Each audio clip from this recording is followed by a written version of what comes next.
हमारे गुरु जी ओम शिवाय नमः पुनातु ओम नारायण नारायण पुनातु ओम माधवाय नमः पुनातु रुमाल देना गुरु वो सूखा सा बेड पे है। हाँ लो अब तुलसी लो आप इसमें से तोड़ के इस डब्बे में डाल, इसमें नहीं है। जहाँ जहाँ अपने टाइम में डाल दो। उधर तुलसी और है तोड़ दो। है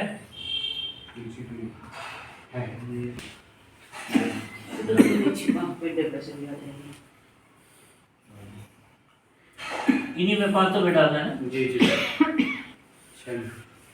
देखिए आप कहाँ पे और हो गया बापू जी दिखा दो लोगों को बैठ के। सब हो गया है। हाँ बस हो गया अली बोलो जी, सबके नाम का मैंने यहाँ छोड़ दिया है ना। 4 चुन करा दो। हो गया बहुत अच्छे समय पे है। आपको भगवान मैं दिमाग से निकल जाता है बात। फोन करना आपको डायरेक्ट मत ले लो।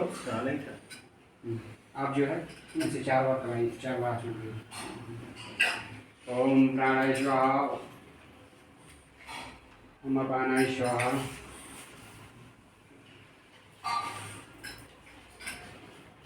उदानाय स्वाहा।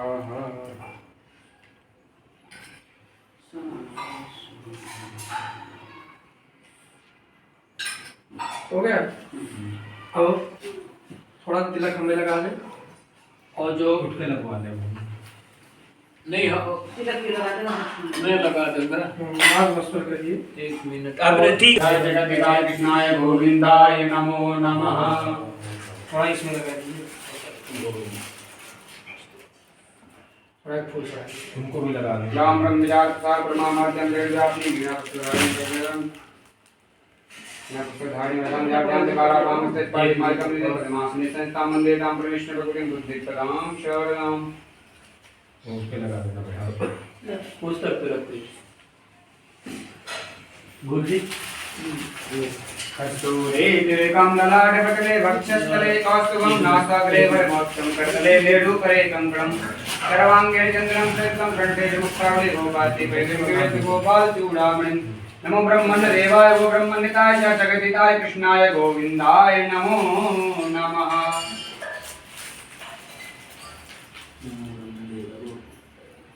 कृष्णाय गोविंदाय नमो नमः।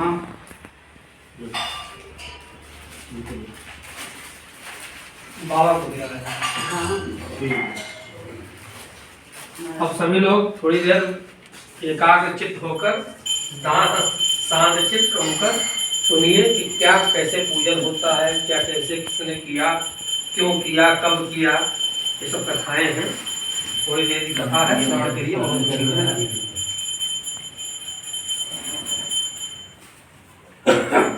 सभी हम ध्यान पूर्वक बैठ जाएं और आराम से सुने। श्री गणेशाय नमः। सीतानाथ समारंभां रामानंदार्य मध्यमाम् अस्मदाचार्य पर्यन्तां वन्दे गुरु परम्पराम्। ओम मनोजवं मारुतवेगं जितेन्द्रियं बुद्धिमतां वरिष्ठं वातारयं मानवयुग्ममुख्यं श्रीरामदूतं शरणं प्रपद्ये। सबके आगे में फूल दे देंगे। नवमीष्टदोहं तीर्थास्पदं शिवविरञ्चनुतं शरण्यं मृत्यार्थिहं प्रतपालभवादिपोतं वन्दे महापुरुषते चरणारविन्दम्। श्री गुरु चरण सरोज रज मन मुकुर सुधारि वरदान रघुवरि वरद सजोदाय गुणचारि बुद्धिहीन तनवारि पवन कुमार दानव विद्या देवोहि धर्म कलेश विकार। भक्ति भक्त भगवंत गुरु चतुर नाम बहु एक तिनके पद बंधन के नासत तेग न अनेक। बोले श्याम रामचंद्र की बोले हनुमान जी महाराज की बोले सद्गुरुदेव भगवान की जय। जैसा कथा के पूर्व कहीं भी कोई भी कथा होती है तो भगवान के नाम को पहले जपना चाहिए। ठीक है, शुरू नहीं। तो इसलिए सर्वप्रथम हम लोग भगवान के नाम का स्मरण करें। हरे राम राम राम सीता राम राम राम हरे राम राम राम सीताराम राम राम राम हरे राम राम राम सीताराम राम राम हरे राम राम राम सीताराम राम राम राम हरे राम राम राम सीताराम राम राम हरे राम राम हरे राम राम राम सीताराम राम राम बोले श्याम रामचंद्र की जय, बोले हनुमान जी महाराज की जय, बोले सतगुरुदेव भगवान की जय। सर्वप्रथम हम लोग अपने सद्भाग्य का अवलोकन करें।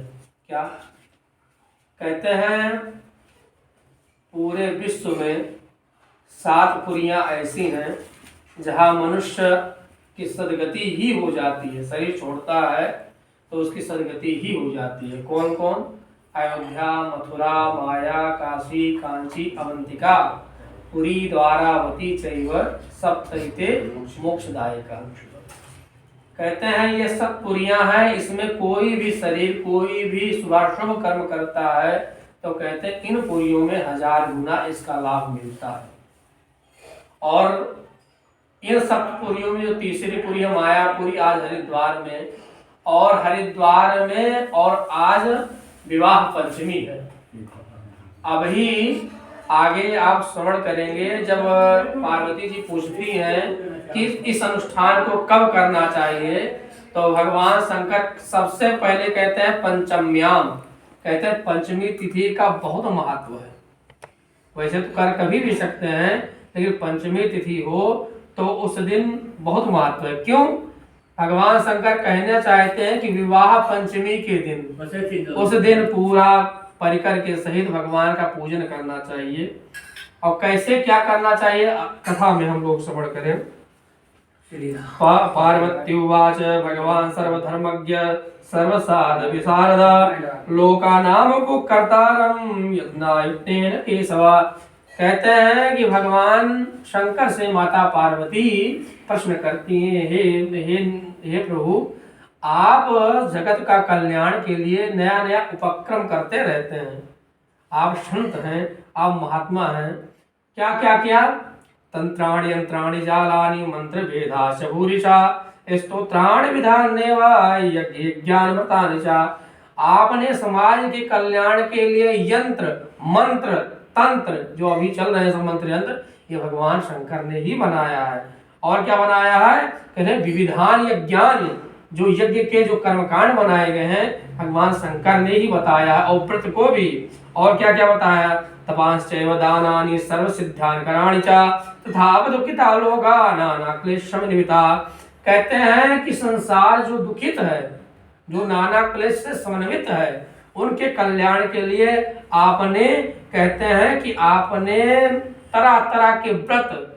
कैसे व्रत? कहते हैं धनहीना पुत्रहीना आदि व्याधि समाकुला। कहते हैं कोई धन रहता है तो आपने बताया है कि श्री सूक्त का पाठ करो। श्री सूक्त का पाठ, कहते पुत्रहीना, पुत्र नहीं है तो कहते हैं कि आपने रामचरितमानस में तरह तरह के उपयोग बताए हैं, मंत्र बताए गए हैं। कहते आदि व्याधि समाकुला, कहते आपने ऐसे ऐसे मंत्र बनाए हैं कि मंत्रों के जाप करने से आदि व्याधि, यानी शरीर में कोई रोग व्याधि हो वो भी नष्ट हो जाए। और सिद्धांत क्रिया काल के लोका संति समासदा। कहते हैं बहुत लोग उन मंत्रों को सिद्ध करके कलिष्ठ लोग, यानी कलिकाल में लोग में सबका मंगल करते हैं महाराज। तस्मात् कथया सर्वज्ञा सद्या प्रत्यकारकम उपायम सर्वलोकाम सर्वविद्याम सिद्धिदम शौन्य विचंद विश्वेशा येन सिद्धिर्वयोद्रम। कहते हैं कोई ऐसा आपको बहुत अच्छा लगने वाला उपाय बताइए जो, कहते हैं, कर लेने से समस्त अभीष्ट सिद्धि प्राप्त हो जाए। जैसे इस प्रकार जब पार्वती जी ने प्रश्न किया तो भगवान शंकर जी प्रसन्न हो गए। देखो, संत महात्मा की यही पहचान है। हम लोग जाते हैं संतों से, क्या कहते हैं महाराज कि हमारे ई नहीं, हमारे वो नहीं है, हम स्वयं के लिए कहते हैं।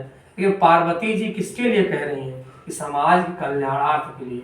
यदि भगवान से, संत से कोई समाज कल्याण की बात करता है महाराज तो प्रसन्न हो जाते हैं भगवान और संत दोनों।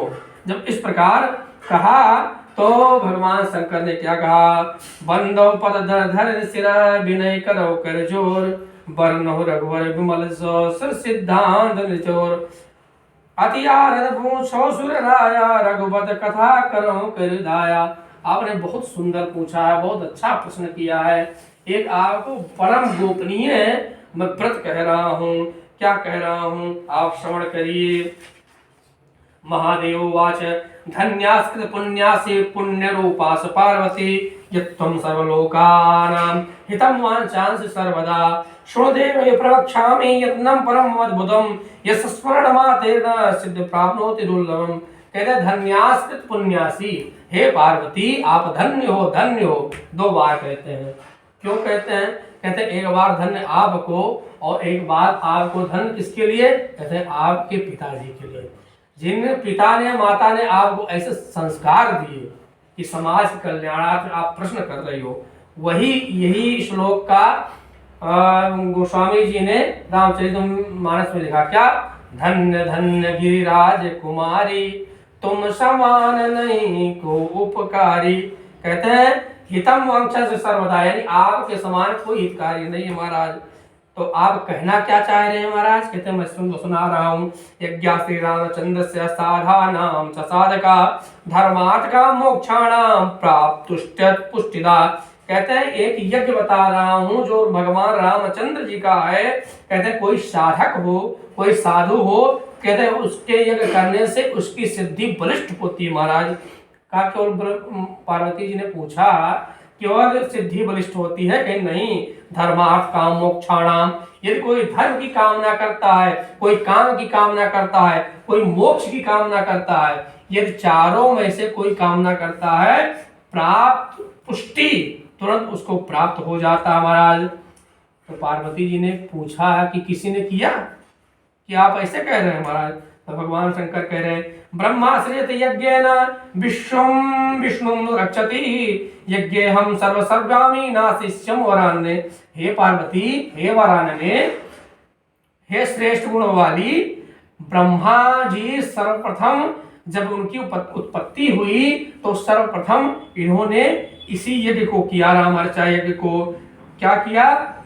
राम यज्ञ विना सिद्धिम नाप्दान्यम कर्म भी, पूजा दानं जपम यज्ञम तवा कुर्यन्ति खंडितम, सिद्धि वा प्राप्नुयात् देवा तस्मात् मोक्षं सुप्रदे, महामोग्यम सरासभ्यम तपोदान फलप्रदम। कहते हैं कि यदि आप बहुत दान कर रहे हैं, बहुत यज्ञ कर रहे हैं, बहुत दान कर रहे हैं, बहुत व्रत कर रहे हैं और आपको सिद्धि नहीं मिल रही, उसका फल नहीं मिल रहा है, तो ये समझ लेना चाहिए कि आपको श्री राम अर्चा यज्ञ करना चाहिए। यदि कहने का अभिप्राय ये कि आप कोई पुरुषार्थ कर रहे हैं और पुरुषार्थ का सही फल नहीं मिल रहा है, तो कहते हैं कि कहीं ना कहीं कोई कमी है। इसलिए यदि इस यज्ञ को करता है तो उस कमी को यह पूर्ण कर देता है महाराज। आगे लिखते हैं धन्य धन्य गिरिराज कुमारे, तुम समान नहीं को उपकारी। तो कहते हैं कि केवल ये सिद्धि देने वाला है कि नहीं और कर देता है क्या? काम नाम सिद्धिम सौम्यम सर्व विघ्न विनाशनी, रामार्चा शोभने कृत्वा कच्चित् भागवत नरा। कहते हैं कि हे पार्वती, कहते हैं रामार्चा शोभने कृत्वा, कहते हैं कि यदि कोई ढेर सारे पुष्प लगे हुए हैं महाराज और एक रंग के हैं और उन पुष्पों में कोई लाके कमल रख दे, जिस प्रकार से कमल की आभा प्रभा एक अलग दिखती है, ठीक प्रकार उसी तरह कहते हैं इस अनुष्ठान को करने से, कहते हैं जो यज्ञ तप अनुष्ठान आपके हैं उनकी बीच में कमल पुष्प की तरह सुशोभित होता महाराज। राम अर्चा परो यज्ञ, राम अर्चा परा जपा, राम अर्चा परम दानम, राम अर्चा परम जपा, राम अर्चा परम पुण्यम नासले के स्त्रिश्री, राम चा परम सेव्यम बद्धोदा करम परम प्रभु। कहते हैं हे पार्वती, मैंने इतने पुराण शास्त्रों का वाचन किया है, लेकिन मेरी दृष्टि में कहते हैं राम अर्चा से बड़ा कोई यज्ञ नहीं है महाराज। ओ महासिद्धि प्रदम सौम्यम सर्व काम फलप्रदम, सर्वारिष्टहरम क्षिप्रम सर्प उपद्रव नाशनम। कहते हैं आपके घर में कोई उपद्रव हो रहा हो, लड़ाई झगड़ा हो रहा हो, तरह तरह के कोई क्लेश हो रहे हो, यदि ऐसा हो रहा है महाराज तो कहते हैं कि सर्वारिष्टम हरम क्षिप्रम, यानी शीघ्र से सर्वारिष्ट आपका हर लेता, और सर्पो उपद्रव नाशनम आज व्याज प्रहाणम वांछा फलप्रदम पुत्र पौदादिगम सुज्ञम बलवीर्यान विवर्धनम। कहते हैं किसी को रोग व्याधि बहुत हो गया हो, बहुत तरह तरह की दवाई करा रहा हो और उसे दवाई से लाभ नहीं हो रहा हो, यदि वो संकल्प कर ले, हे प्रभु मैं मेरे इस रोग से जब मुझे शांति मिल जाएगी मैं आपके इस अनुष्ठान को करूंगा, तो कहते हैं कि अगर जिस दिन संकल्प कर लेता है उसी दिन से उसे लाभ होना प्रारंभ हो जाता है महाराज। राज्यम नष्टम राज्यानाम निर्धनम धनम प्रदम दुर्भिक्षेम जनकम महोत्पादम निवारणम नाशनम शत्रु सैन्यानाम मित्रवर्गम विवर्धनम महाद्रयम दौर्भाग्यम दुखितम दुखमावा। कहते हैं अपने शत्रु से मारा हुआ और कहते हैं मित्रों से ठगा हुआ और कहते हैं महादरिद्र हो, दौर्भाग्य हो, जिसके पास कुछ हो ना महाराज, कहते हैं ऐसा व्यक्ति आकर भगवान का पूजन करता है तो कहते हैं उसके भी दुर्भाग्य सद्भाग्य में बदल जाते हैं। सौभाग्य संत कर्म सर्वेश्वर क्षमा परस्परम कुष्ठाद महारोगो विनाशनम। कहते हैं किसी को कुष्ठ रोग हुआ हो और यदि उसका कुष्ठ रोग ठीक नहीं हो रहा हो तो कहते हैं भगवान के इस अनुष्ठान को करने का संकल्प कर ले तो कहते हैं उसके कुष्ठ धीरे धीरे अच्छे हो जाते हैं महाराज। अरे ऋण भार प्राणाम ग्रह विग्रहवारणम क्रोधमात्य हरणम बुद्धि नाशनम क्षमा सौदिन सौर्यम सद्गुणम प्रकाशनम त्रयाणम ज्ञानम जन्नम सर्विकारम नाशनम मुक्तानाम मुक्षाणाम गतीनाम गतिर्मा मा संकटाम साध्यम सुकुमार्द वर्धनम नास्यम पश्याम देवी से साधकम सागरम रामर्चा विना देवी सुक्तम देवस्कारम।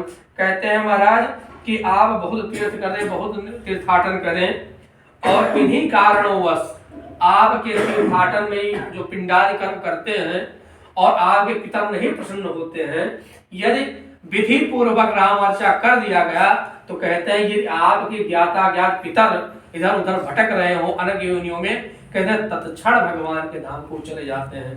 क्यों? क्योंकि यहाँ पर अयोध्या वृंदावन सबका आवाहन होता है, इसमें सभी देवताओं का आह्वान होता है।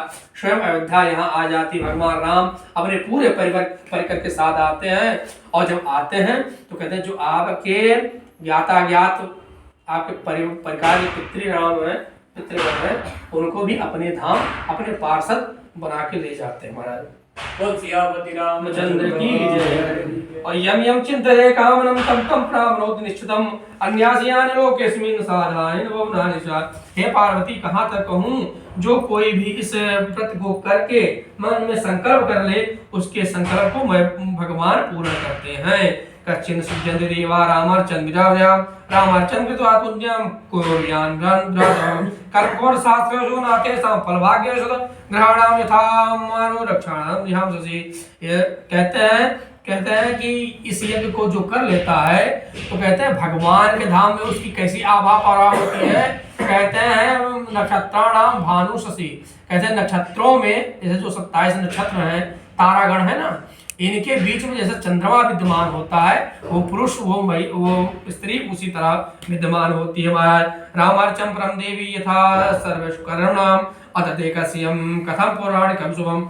मैं हे पार्वती इसको किसने किया था, एक पौराणिक कथा कह रहा हूँ महाराज। फलांते महाविष्णु व्यंजन जगत गुरु जातम सर्वभूतानां विश्वम ध्याति दुःखिता एका कमलेश्वरं करोत्यान विचिन्तयं तदाकाशे भूद्यां ब्रह्मणो कमलोद्भवा ब्रह्मणा कुर्वं महासृष्टिं नृत्यं तद्ध्यक्षकुलम।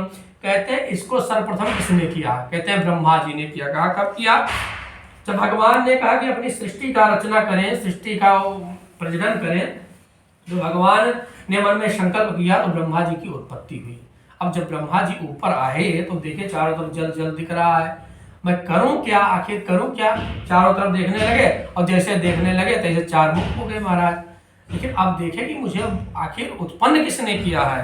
सृष्टो विधा चिंता चकारम मनसा विधा न सृष्ट करणे सक्तो बभू चतुरानन। कहते हैं मेरे तो शक्ति है ही नहीं, मैं सृष्टि की रचना कैसे करूंगा। अब कोई मिले, कोई बताए कि कैसे क्या करना है तो करूं। अब उनको चिंता हुई। तथा चिंता तुरो कुलो ब्रह्मा संसार परमेश्वर योग कर समुत्पत्त्या योग माक्यन बोधयत कर्ता करिष्यत बोधसो यमा भोज्यम दृष्टिगोचरा तस्याम शरणं प्रोत्यो भूयो भूयो नमो नमः। कहते हैं जब इस प्रकार सोच रहे थे, चिंतातुर हो गए, तो भगवान की आकाशवाणी हुई। कहा कि हे ब्रह्मा जी, आप सृष्टि की रचना करो। ब्रह्मा जी ने पूछा कि महाराज आप कौन हैं, आप दृष्टिगोचर होइए, आपका मैं दर्शन करूं, तब सृष्टि की रचना करूं, आप ऐसा निर्देश करें। ब्रह्मणास्मराम देवा महाविष्णु सनातना प्रातुवाक्यमुच्यतम ब्रह्मार्चन रामचरण गुरु। तब उस महावाक्य ने कहा कि हे प्राप्त वाक मोच ओम ब्रह्मान रामार्चन कर्म करो। कह रहे कि आओ राम अर्चन करो। तो कहा कि महाराज कैसे करें राम अर्चा, आप बताइए तो। श्रुत्वा ब्रह्मा नमस्कृत्वा संस्तो सादरम देव देव प्रथम कुर्या राम अर्चा तथा धुना। तो ब्रह्मा जी ने बताइए आप कैसे करें, मैं राम अर्चा कैसे करूं। तो भगवान बताते हैं कैसा विधि बताते हैं, आप ध्यान पूर्वक सुनिए। श्रुतो ब्रह्मन रामार्चा सिद्धिदाम इत्तम कृत्वा मानवा सर्वे सर्व सौभाग्य सत्तमा तद्विद्धि संप्रचामि सावधान उदारय राम भक्ता समाहित्यम बंधुर्वार्न सुरेंद्रजान सद्भाग्या सत्तोषस्य सर्वान धर्मिष्ट सिद्धते। कहते हैं जब राम अर्चा का संकल्प किया जाए महाराज, तो कहते हैं कोई तीर्थ हो महाराज, और अपने बंधु बांधवों को से बुलाया जाए महाराज, और एक श्रेष्ठ ब्राह्मण का वर्ण करके उसी से विधिवत पूर्वक कराया जाए। आप देख लीजिए सर्वप्रथम कह क्या रहे हैं भगवान शंकर, पंचम्याम पंचदश्याम च द्वादश्याम संक्रमेव च, यानी संक्रांति को सर्वप्रथम कहते हैं, पंचमी को कहते हैं। पंचमा मानो कहना चाहते हैं कि विवाह पंचमी के दिन, आज विवाह पंचमी के दिन हो रहा है महाराज। पंचम्याम पंचदश्याम च द्वादश्याम संक्रमेण नवम्याम च अमावस्यायाम यस्मिन् कस्मिन् दिने वथा। कहते हैं यदि किन्हीं कारणोंवश आप ये तिथियां नहीं मिली हैं, तो कहते हैं यस्मिन् कस्मिन् दिने, यानी किसी भी दिन आप कर सकते हैं हमारे। एक करे कब, मध्याह्ने व प्रदोषे व रामार्चा करिए सुधी। कहते हैं मध्याह्न काल से पूजा को प्रारंभ करें, जैसे हम लोगों ने प्रारंभ किया। तो कहा कि महाराज करे क्या, कहा जाए, आदौ पुण्य स्थले चैव सुजले चामृदा तथा शोषिताम धरया चा विचरणीय मंडलम शुभम। कहते हैं एक शुद्ध पवित्र तीर्थाटन का पहले अन्वेषण करे, कि मतलब तीर्थ ऐसी कृपा करे, ऐसा मन में भाव करे कि कोई तीर्थाटन हो, मतलब जैसे कि इस समय हरिद्वार में हम लोग गंगा के तट में बैठ के कर रहे हैं। और कहते हैं सुजलम, यानी जैसे सुजलम में गंगा जल सरजू जल इत्यादि लेकर कहते हैं छिड़काव करे सर्वप्रथम। और शोधया धरयाम, कहते हैं पृथ्वी का शोधन करे, मतलब पूरा लीप दे, शुद्ध जल छिड़क दे। और कहते हैं मंडप बनाए विधिवत, और रक्तपितान संयुक्तम सापात क्रम सतूर्णम मधुर चतुर्न द्वारय शोभनम श्रद्धानिदा। कहते हैं रक्त जिसे यहाँ पर लगा हुआ है, रक्त चांदनी का वो बनाए, तोरण 4 खंभे बनाए महाराज, और विधिवत बढ़िया मंडप बनाए। द्वार पूर्ण कुंभश्च सचित्रान सपल्लवान सदीप पठितान तंदुलोपरि स्थापित। कहते हैं 4 वो बनाए, और उसके बाद कहते हैं पूर्ण कुंभ, जैसे कुंभ रखे हुए हैं महाराज कलश, उस पे कहते हैं तंदुल के ऊपर दीपक जलाए महाराज। और पटिकानुदान तंदुलोपरि स्थापित, यानी कहें तंदूर के ऊपर स्थापित करे दीपक को महाराज। और क्या करे, रोपेत कदली स्तंभम, कहते हैं कदली स्तंभ का रोपण करते हैं, ये लगा है ना पत्ता केले का, कहते हैं क्या रोपेत कदली स्तंभ तदुष्कोणे सफलान, कहते हैं 4 कोनों में रोपण करे। तन मध्य चतुरस्तम पीठम स्वलक्षण उत्तम। कहते हैं फिर पीठ को पीले वस्त्र से लपेटे, यानी इसको जैसे लपेटा गया महाराज। और पीतांबर संयुक्तम संस्थापय वर्षोविदम सारे तंदूल चूड़िश्च निर्पीता। कहते हैं भगवान राम के यंत्र की जैसे वेदी बनी थी, ऐसे ही पीले वस्त्र पर बनाई जाए। एक भी सत्पुरुषः वै यंत्रम तथोकारे तस्मध्ये रघुवरम परिवारम समझाए। कहते हैं उस वेदी में 21 कोण हो, जैसे अभी 21 में बना था। कहते हैं इसके ऊपर और रघुवरम परिवारम, कहते हैं भगवान राम के पूरे परिवार का से आवाहन करें। सम्यक आवाहिते भक्त्या पूर्वकम गौरी गणेश ब्रह्मण्य पूजित पूर्वतम। कहते हैं आवाहन के पहले गौरी गणेश का विधिवत पूजन करे, कि पूजा के अंतर्गत कोई विघ्न बाधा ना आवे। और कैसे पूजन करें? पूर्व भागे महाशक्ति पूजयते पूर्वगम महालक्ष्मी दक्षिणे च महादुर्गा च पश्चिमे। कहते हैं पूर्व भाग में महाशक्ति का ध्यान करें, महालक्ष्मी का दक्षिण दिशा में, महादुर्गा का पश्चिम दिशा में। जैसे हम लोगों ने पूजन किया गायत्री सावित्री वाणी सर्वमात्र स्तोत्रे सिद्धि बुद्धि रथो यान्यम अग्नेयम लोकमात्रम नृत्यम महादेवी वाद्य देवो मार्गद पूरसाने मध्य ग्रहण पूजनम। कहते हैं इन दिशाओं में सभी देवियों का पूजन करें। तो अग्नि मध्यम दीपलानि यम यासम यम नृत्य मध्यम जातु देवान समर्जय अष्ट लोकपालाना वीरान रक्षोदकांतरे प्रथम वशिष्ठान वायु वरुण मध्यमान। कहते हैं कि प्रथम मुखम यानी अपने मुख के सामने वशिष्ठ वरुण आदि सबका आवाहन करे। पावनोत्तर दिग्भागे सत्यान प्रत्यादि देवता उत्तरे सनयोर मध्य ब्रह्म पूजा समाचर। कहते हैं उत्तर दिशा के भाग में अत्यंत प्रत्येक देवताओं का ध्यान करे। और इसके बाद कहते हैं अयोध्या पूजन मध्य, कहते हैं बीचों बीच वेदी के बीचों बीच में अयोध्या पूजन मध्य चौतरे सरजुतरे। कहते हैं उस अयोध्या के उत्तर दिशा में सरजू का पूजन करे, सरजू मैया का ध्यान करे। और गंगा पूर्वे तथा सम्य भूशक्ति समर्ज दे। कहते हैं उसी पूर्व दिशा में अयोध्या की पूर्व दिशा में गंगा का पूजन करे और भूशक्ति का पूजन करे। पुरयोर्म जलम नीलम केसाण सुभेणाम रक्षा जामंत सुग्रीवम च समर्जय। कहते सर्वप्रथम कहते हैं नल नील के सहित केसर केसरी और सुखेणी सा जामंत सुग्रीव सब का आवाहन करे। पश्चिमे वो तथा शक्ति विमलादि पूजे पर भक्ति नित्यम विष्णा चोतरे। कहते पश्चिम दिशा में कहते हैं विमला नदी के सहित जनकपुर का आवाहन करे। और कहते हैं कि आगे चलकर कहते हैं उसके दक्षिण दिशा में श्री जो विभीषण की नगरी है लंका का पूजन करें, विभीषण जी का ध्यान करें। पूर्वस्थो मंत्रम पूज्यम सर्व शास्त्र विशारदा पंक्ति धर्म पूर्वे कौशल्या सनुदा। कह रहे पूर्व दिशा में अयोध्या की पूर्व दिशा में अष्टमंत्रियों के सहित महाराज दशरथ जी का 3 पत्नियों के सहित आवाहन पूजन करे। फिर क्या करे? कहते हैं दक्षिणे लक्ष्मणश्च पातांक्षो शत्रुघ्न समन्विता। दक्षिण दिशा में लक्ष्मण जी का और पश्चिम दिशा में शत्रुघ्न जी का पूजन करे, उत्तर दिशा में भरत जी का पूजन करे। और फिर कहते हैं पूर्व भागे हनुमान राम जी के पूर्व दिशा में कहते हैं हनुमान जी का पूजन करे महाराज। अतः प्रधान पुरुष श्री राम। फिर अंतिम में भगवान प्रधान पुरुष श्री रामचंद्र जी का आवाहन करे। कैसे पूजन करे? पाद अर्घ्य आचमनीय स्नान पंचामृता दिवी पीताम्बरो चंदन सा तुलसी जले। कहते पाद अर्घ्य आचमनी के सहित भगवान का पंचामृत से मधुपर्क के सहित पीताम्बर वस्त्र का भगवान को चढ़ाए, चंदन चढ़ाए, तुलसी दल चढ़ाए और अक्षत क्या चढ़ाए? जौ अक्षत। तो कहते हैं जौ का अक्षत जो तिल होता है उसे पुष्पमाला दुर्वंग पूरे सुबह धूप दीप नैवेद्य तांबूल सुगंध। कहते हैं पुष्प के सहित माला के सहित शुभ धूप दीप नैवेद्य आदि लेकर भगवान को पूजन करे। और भोग क्या लगाए? कहते हैं मोदक सर्वे पहले लड्डू का लिखे हैं। मोदक सुनैवेद्यम पंचसेट स्तरम वरम नाना विध सुपक्वान सुस्वादे फलम। कहते हैं मोदक लेकर कहते हैं और नाना प्रकार के पकवान इत्यादि बनाना चाहिए। नारकेलम बलिम धान्यम राजमाता फलम तोनुप्रियाम कृत्वा पुरा। कहते हैं जब दक्षिणा चढ़ाए तो कहते हैं नारकेल जिससे अभी चढ़ाया ना और नारियल का फल लेकर दक्षिणा चढ़ाए कैसे चढ़ाना चाहिए। प्रसाद रामचंद्रस्य प्रसाद तभ्यानुमते प्रसिद्ध्यो वायु तनयो अक्षंता प्रचते। कहते हैं जब भगवान का भोग लगाए तो उस भोग को हनुमान जी को देना चाहिए। इससे हनुमान जी बहुत प्रसन्न होते हैं और प्रसन्न होकर जो आपके मन में मनोरथ रहते हैं हनुमान जी पूर्ण करते हैं महाराज। पूर्वान देवा विधान रामांचा भक्तो विधे यथाशक्ति विस्तार विततम सत्य कार्य सुमण मध्य शालिग्रामासिनो पारिग्राम किलापुंज यथा पूज्य कर्तव्यम राघवा। कहते हैं सर्वप्रथम सुवर्ण की प्रतिमा भगवान की बनानी चाहिए। किन्हीं कारणों सुवर्ण प्रतिमा ना हो तो भगवान शालिग्राम का पूजन करना चाहिए। और किन्हीं कारणों शालिग्राम भी ना मिले कहते तिल पुंज वही जैसे तिल का पुंज बनाकर आपने पूजन किया कहते कर्तव्य राघवश्चिरा। कहते हैं इसी प्रकार से भगवान राघव का पूजन करे। पूर्वाले तस्या मंदाकिनी सुवे चित्रकूटे सृष्ट्वारामर्चा मया।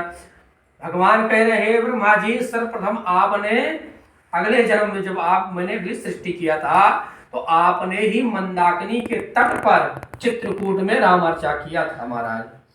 पूर्व बाल्ये त्वया वत्स मंदाकिन्निस्तके शुभे चित्रकूटे कृत्वा सत्यो रामार्चा ममाज्ञा। मैंने तुमसे कहा था, तुमने किया था। पूजान्ते तु महाभागा प्रदुभूतो रघुत्तमा तुभ्यं वरप्रदानं दत्त्वा अभ्यतमागता। कहते हैं जब आपने पूजन किया था, कहते हैं उसी समय राघव वहां पर प्रकट हो गए थे और तुम्हें आशीर्वाद दिए थे। राम प्रसादम भक्तव्यो दत्त्या भुक्तस्य तदा पूर्ण बभूव। कहते हैं राम जी का जब भोग लगाए तो कहते हैं इस प्रसाद को बांटना चाहिए। कहते हैं जितने ये प्रसाद बांटते हैं उतने उस व्यक्ति को फल प्राप्त होते हैं। राम अर्चा प्रसादम यो भुंक्ते प्रिय मानसा बंधुन विभज्य दस्यत्या मनोभीष्टम तविद्रुम। कहते सभी बंधुओं को विभज्य अलग अलग करके प्रसाद देना चाहिए। राम अर्चा प्रसाद तो भुंचते विधि विधि महादुक्तो भूतारो नगर। राम अर्चा का प्रसाद यदि कोई खा लेता है तो कहते हैं महादुखार्थी, तो यानी बहुत दुखी है। तो कहते हैं उस समय जैसे प्रसाद जाएगा, कहते हैं भगवान का प्रसाद ग्रहण से उसके हृदय में आनंद का अनुभव होगा। और कहते हैं कि केवल आनंद का अनुभव कहा नहीं, नरके ब्रजत। यदि कोई व्यक्ति बहुत पाप कर लिया है और उसको ब्रह्मा जी ने लिख दिया इसे नौरो नरक प्राप्त होगा। कहते हैं जिस दिन वो रामर्चा का प्रसाद खाएगा और उस कहते हैं ब्रह्मा जी की लेखनी को भी काट सकता है। ये ब्रह्म हत्या अधिकम पापम मनोवाक्य कर्मजम कोटि जन्मारितम नाशे नाम भुक्तम कांग भाक्षणात्। कहते हैं इस प्रसाद का भक्षण कर देने से ब्रह्म हत्या आदि पाप नष्ट हो जाते महाराज। यो मेता कुरते ब्रह्मा रामार्चा सद्विधानता तस्यं सिद्धिं भवति सिद्धिं मनोविलासं भावुदा। एक तो विष्णु ब्रह्मा लोकपति शुभे चक्राम संपूर्ण सहस्रजहान भावनाम ब्रह्मचिंतन यद्या दाप्यम शत्रुहां ब्रह्मलोके प्रवन्दे देवारामचं सदा ताब्रहानेव सर्वे नराजना भुजते विधान होगा सर्वे ज्ञान दुर्लभम। भगवान कहते हैं कि हे ब्रह्मा जी, आप समय समय पर अपने ब्रह्मलोक में इस रामार्चा को करते हैं। बोले श्यावर रामचंद्र की जय। विधान का आगे कथा कह रहे हैं। माता जी चढ़ा दीजिए फूल, दूसरा फूल ले लीजिए इधर सबके चढ़वा दो, सबके हाथ में तो फूल बहुत है। हाँ वही तो सभी दे दो, मेरे को दो आगे सारे। ओम श्री शिव स्मिता भक्तुर खंडे रामार्चा ये दे दो, उधर से दे दिया आपने, लो इधर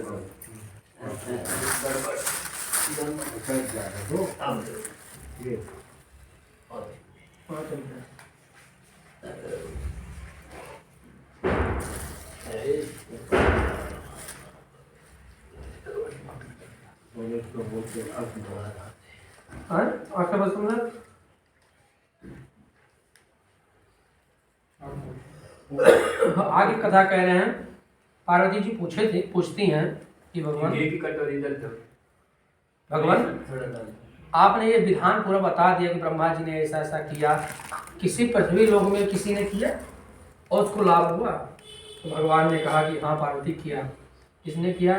सुरदेव कथायाम पुण्याम पूजम महात्मा संयुतम औचार समर्थिभ्या सुधाम पाप मोचनी। कहते हैं कि हे पार्वती, मथुरा नगर में एक धर्मज्ञ नामक ब्राह्मण था और वो बहुत रोग से पीड़ित रहता था। उसने बहुत दवा इत्यादि कराया, बहुत से उपचार किए, लेकिन उसकी जो रोग था, उसका जो व्याधि थी वो खत्म नहीं हुई, नष्ट नहीं हुई और ना कोई लाभ हुआ।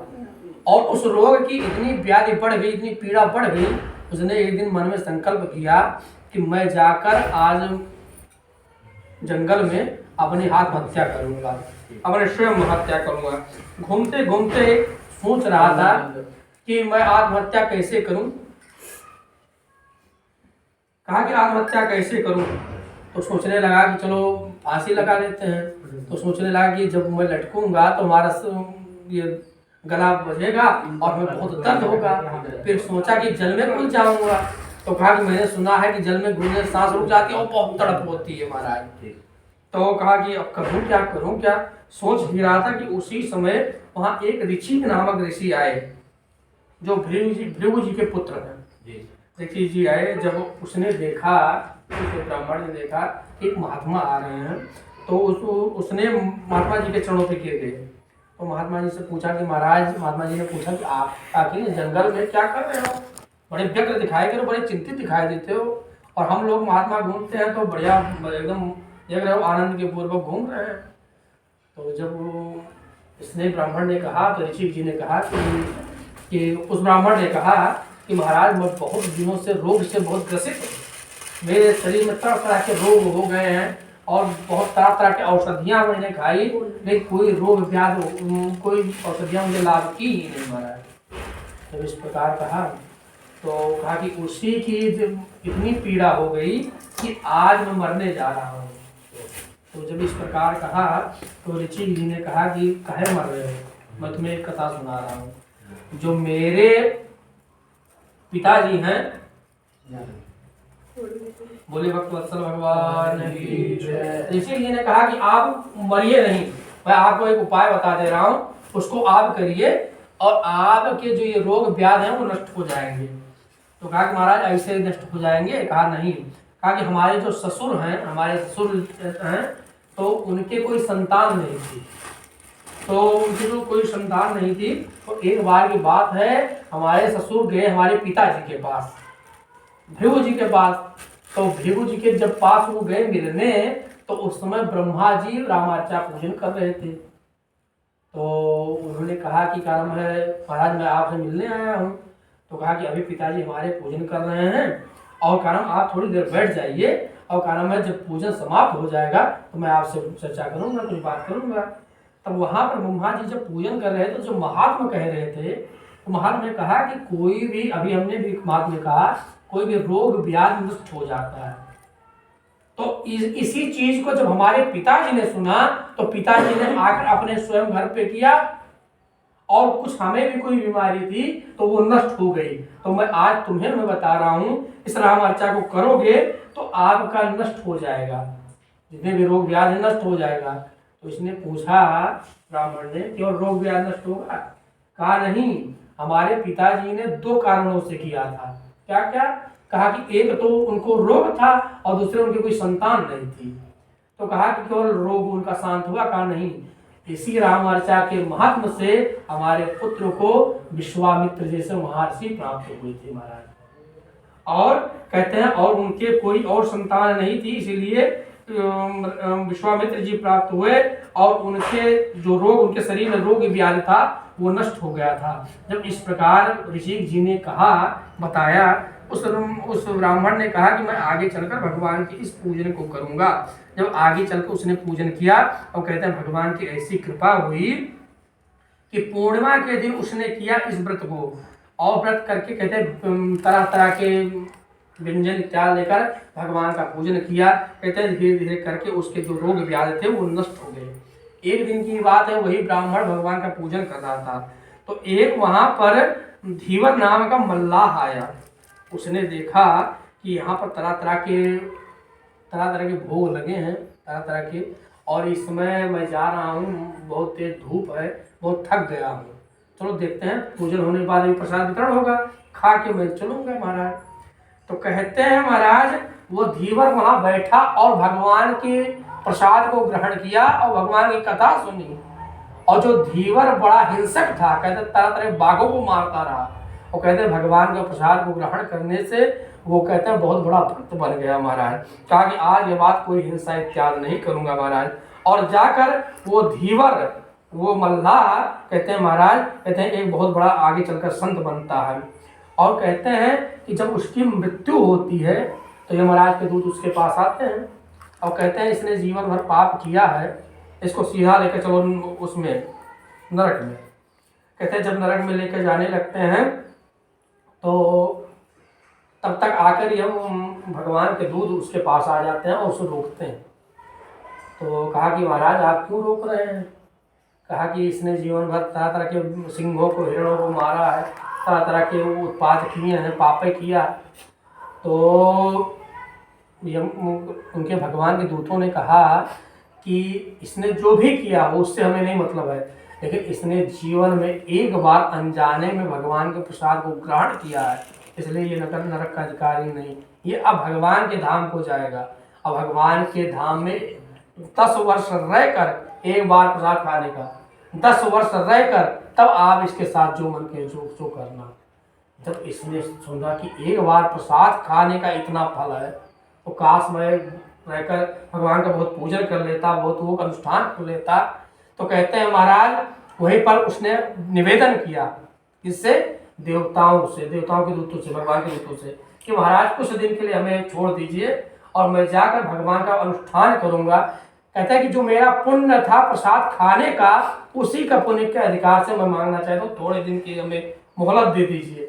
कहते हैं महाराज उन दूतों ने छोड़ दिया और कहते हैं आकर यहाँ पर विधिवत पूजन किया और कहते हैं पूरे अपने ग्राम में सभी को प्रसाद खिलाया और सबको बतलाया। कहते हैं महाराज कि भगवान कहते हैं कि हे पार्वती, कहते हैं वो धीवर एक बार प्रसाद खाने से उसकी ये सदगति हुई।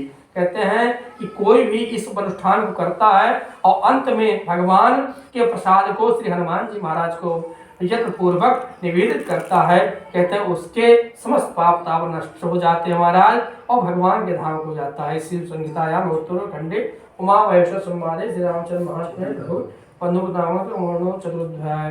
बोले सत्यनारायण, बोलिए श्याम रामचंद्र की जय। सत्यनारायण भगवान ज्ञान से पंडित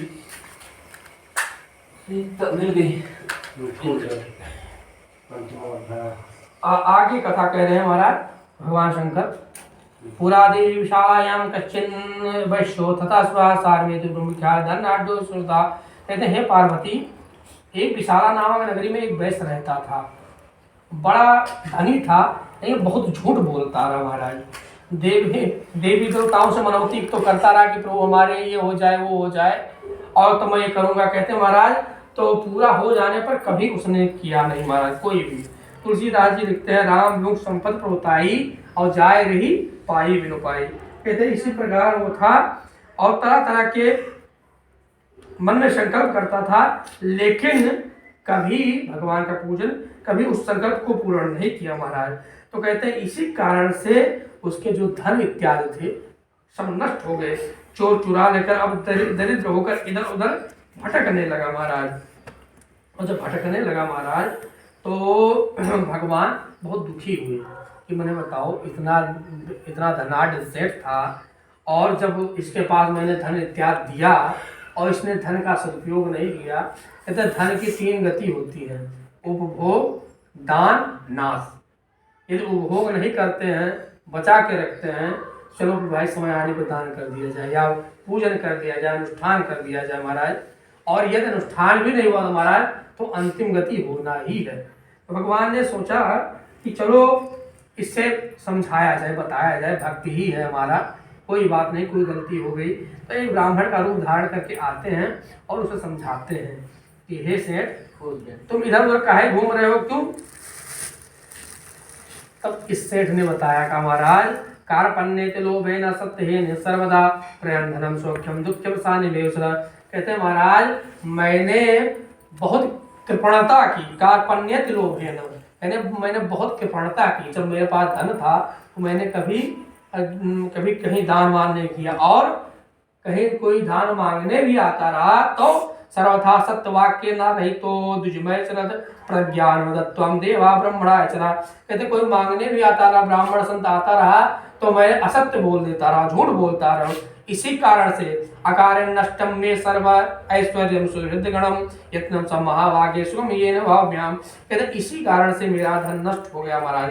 तो भगवान थे, ब्राह्मण रूप में थे, उन्होंने कहा कि असत आप बोलोगे तो आपका अकल्याण ही होगा महाराज।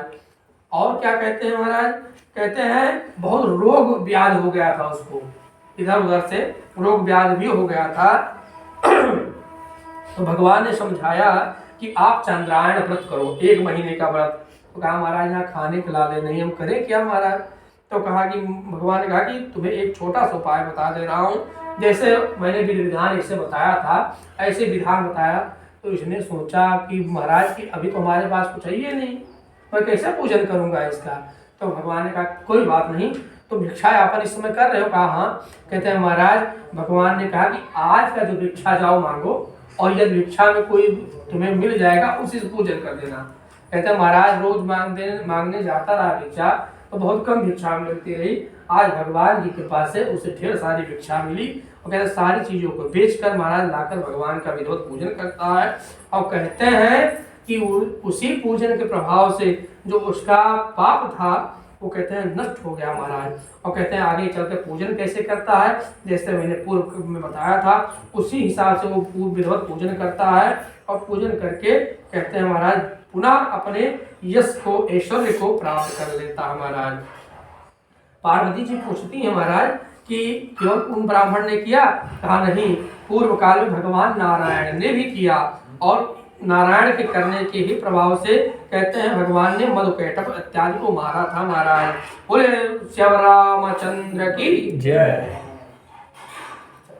चढ़ा दीजिए।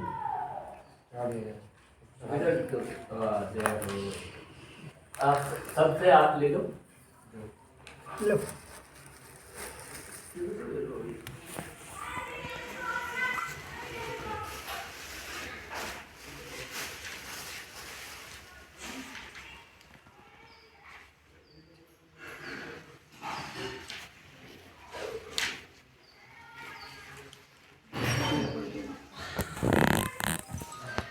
और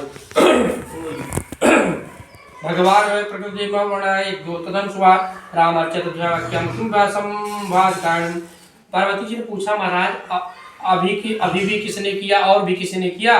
भगवान ने कहा हाँ पार्वती किया।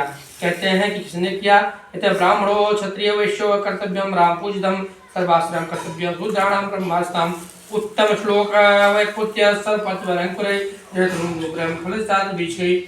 कहते हैं कि पूर्व काल में अंतिम अध्याय कलिंग देश में एक ब्राह्मण रहता था। तो वो ब्राह्मण तो बहुत पढ़ा लिखा था, लेकिन किन्हीं कारणोंवश एक वैश्या के प्रभाव में आकर कहते जो अपना धर्म कर्म था सब कुछ छोड़ दिया। और महाराज जब वो अपना धर्म कर्म छोड़ दिया, कहते हैं जब धर्म कर्म से आप दूर जाएंगे तो आप इतने स्वच्छंद हो जाएंगे, इतने अनिष्टकारी हो जाएंगे। कहते हैं वही ब्राह्मण जो पूजा इत्यादि पाठ करता रहा, वही ब्राह्मण कहते हैं किसी का सर काटने का कहो तो तुरंत काट देता रहा महाराज। और कहते हैं चोरी इत्यादि करने लगा और उसी वैश्या के साथ रहने लगा। एक दिन की बात है महाराज कि उस वैश्या को प्रसन्न करने के लिए उसने राजे के बगीचे में चोरी की महाराज, फूलों की। राजे के बगीचे में तरह तरह के फूल लगे हुए थे और उस वैश्या को प्रसन्न करने के लिए उसने बाग में फूलों की चोरी की। और चोरी करके जो ही निकल रहा था तभी सिपाहियों ने देख लिया और इसको खेदा महाराज। और जब खेदे सिपाही लोग तो ये भगा बहुत तेज से, और भागते हुए जो डलिया में फूल रखा था महाराज कहते हैं नीचे गिर गया और भग के चला आया। उसी समय एक ब्राह्मण देवता वहां से निकलते हैं, वो भी राम अर्चा करने जा रहे थे। और राम अर्चा करने जा रहे थे, कहा कि चलो राजा के फूल बाग में फूल ले लेते हैं महाराज। तब तक देखते हैं नीचे फूल गिरा है, तो सोचा कि नीचे पुष्प गिर जाना अशुद्ध माना जाता है, वो फिर चढ़ाने योग्य नहीं रहता। लेकिन उनके मन में कहा कि इतना सुंदर पुष्प है, भाई ताजा ही कोई लगता है, भगवान की पूजा के लिए ले जा रहा होगा और गिर गया होगा, चलो हम ही पूजा में लगा दें महाराज। जब उन ब्राह्मण देवता ने ऐसा सोचा तो कहते हैं उस पुष्प को उठा लिया और पुष्प को उठा लिया और ला कर कहते हैं महाराज अपने यहाँ राम अर्चा पूजन कर रहे थे। और भगवान राम को जो अंतिम में प्रणाम पुष्प के सहित किया जाता है उसी पुष्प को चढ़ा दिया महाराज। और जब चढ़ा दिया तो कहते हैं महाराज इधर तो उनकी पूजा वो हो गई। लेकिन जब वो ब्राह्मण मरा, जो चुराया था, डाकू बन गया था, तो जब वो मरा तो जब यमराज के यहाँ गया तो उसने कहा कि जीवन भर मैंने पाप किया है, चलो मैं नरक में ही जाऊंगा। लेकिन जब नरक की तरफ जाने लगा तब तक देवदूत आ जाते हैं। कहा भगवान की जय। देवदूत आ जाते हैं। कहा कि ये नरक नहीं जाएगा। कहा क्यों? कहा कि अब हम ये नहीं बता सकते, लेकिन ये 1 वर्ष तक ये पुष्पों से लगा, ये कमल के पुष्पों से लगा विमान पर 1 वर्ष तक तीर्थाटन करेगा, घूमेगा महाराज। तो यमराज के दूतों ने कहा ठीक है तू घूमेगा। तो अब इसको भी संदेह होने लगा कि मैंने जीवन में पाप किया है, अंतवत्वा आदमी पुण्य भजन पूजन करता है, लेकिन ये आखिर मिल क्यों रहा है? तो देवदूतों से पूछा कि महाराज मैं जानना चाहता हूँ कि आखिर ये पुष्पों से लदा विमान, सुगंधित विमान मुझे क्यों मिल रहा है एक वर्ष तक। तो कहा कि मैंने शुभाशुभ कर्म कभी किए नहीं है। तो देवदूतों ने बताया कि तुम एक बार राजा के बाग में फूल तोड़ने गए थे और वो फूल तुम्हारे अनजाने में गिर गया था और वही पुष्प जाकर भगवान राम के चरणों में चढ़ गया था और इसी के कारण से तुम्हें एक वर्ष तक ये पुष्पों से भरा विमान तुम्हें मिल रहा महाराज। जब इसने सोचा कि एक पुष्प चढ़ाने से मुझे एक वर्ष तक ये सुंदर विमान मिल रहा था, चढ़ गया उसका बड़ा हुआ। हाँ, तो उसने कहा कि इसमें 1000 पुष्प लगे हैं, अभी तो एक वर्ष तक मैं इसका मालिक हूँ, मैं पूरा पुष्प उठा के पूरा इस विमान को भगवान राम के चरणों में समर्पित कर देता हूँ। कहते हैं उसी समय वहीं पर भगवान राम सीता के सहित प्रकट हो गए। दर्शन दिया महाराज और राम अर्चा का उन्हें बताते हैं महात्मा कि राम अर्चा का महात्मा क्या है। एक पुष्प चढ़ जाने से तुम्हें इतना मिला और यदि राम अर्चा करके इतने पुष्पों को आपने चढ़ाया तो आपकी क्या गति होगी महाराज। इस प्रकार विधिवत बताते हैं। और एक बार पार्वती जी से कहते हैं शंकर जी कि एक बार राम अर्चा के कारण आप हम पे रुष्ट हो गई। कहा कब हो गई? तो कहा कि एक बार भगवान ब्रह्मा जी राम अर्चा कर रहे थे और राम अर्चा का प्रसाद सभी लोगों में भिजवाया गया और हमारे शिवलोक में भी प्रसाद नारद जी के द्वारा आया। जब नारद जी के द्वारा आया उस समय आप स्नान कर रही थी और मैं भगवान के प्रेम में भगवान राम का नाम आता है तो भगवान शंकर बहुत प्रसन्न हो जाते हैं, एकदम समाधि लग जाती है, लाग समाध अखंड अपारा। जब उन्होंने सुना कि राम जी के राम अर्चा का प्रसाद आया है, ब्रह्मा जी ने भेजा है, जैसे जो ही राम सुना समाधि में चले और पूरा प्रसाद खा गए महाराज। अब जब पूरा प्रसाद खा गए तो सामने खड़े थे नारद जी महाराज। तो कहा इसमें 2 भाग था ना, पार्वती जी का और शंकर जी का, और शंकर जी अकेले सब खा गए। जब जो ही पार्वती जी निकली तो नारद जी ने बता दिया महाराज 2 प्रसाद आया ना 2 भाग और शंकर जी अकेले खा गए। और इतना कहते निकल गए नारद जी महाराज। और जो निकला पार्वती जी जो ही निकली तो कही कि मेरा भाग। तो भगवान शंकर ने कहा कि देखो पार्वती मैं प्रेम में इतना उन्मुदित हो गया था कि मैं आगे भाग का वो ध्यान नहीं रहा। तो पार्वती जी क्रोधित हो गई, कहीं जाओ श्राप देती हूँ मैं, जो भगवान शंकर के प्रसाद को खाएगा वो कुत्ते की योनि में जन्म लेगा। अब उस समय क्रोधावेश थी तो महाराज तो प्रसाद साप को ग्रहण कर दिया भगवान शंकर ने।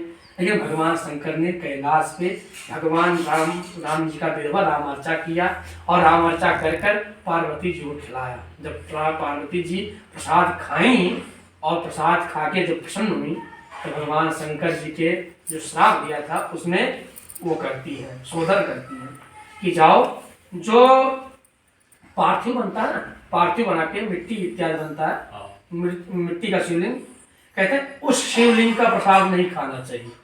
बाकी जो 12 ज्योतिर्लिंग हैं जो प्रतिष्ठित हैं जिनकी नित्य पूजा होती है उनका प्रसाद आप खा सकते हैं, उनका प्रसाद आप नहीं खाएंगे।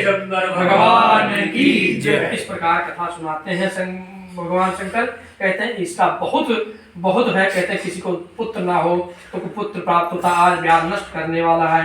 कहते हैं पार्वती इंद्रियों को वश में रखकर भगवान का विधिवत जो पूजन करता है उसके मनोरथ सिद्ध हो जाते हैं। लोकेश मुक्ता प्राप्त माद्रन सन्निधम राम रूपा मृतानंदा संदिधोम अग्निध्रुवम। कहते हैं इस लोक में तो सुख पाता है, अंतपुर में भगवान का नित्य पार्षद बनता है और आनंद पूर्वक भगवान के धाम को रहता है। कैसे रहता है?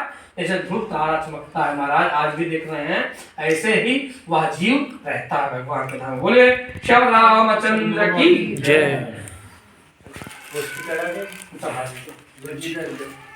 अब चलिए हवन का हो जाए।